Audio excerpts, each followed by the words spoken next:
Maraming nanay ang lumalapit sa akin, "Doc, bigyan niyo naman ako ng vitamins kasi ang hina kumain ng anak ko."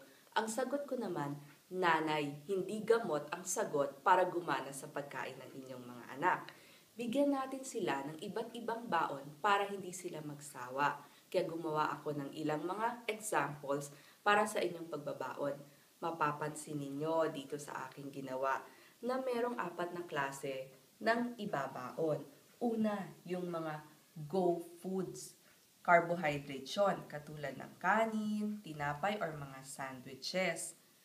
Andun din yung mga grow foods o source ng protina, katulad ng tapa, itlog, bangus, yung mga adobo, masarap din yan ibaon.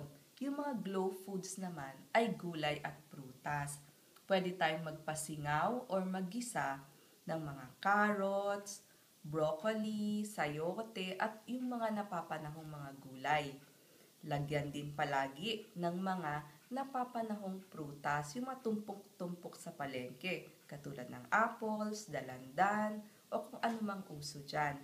At ang pinakahuli ay yung inumin.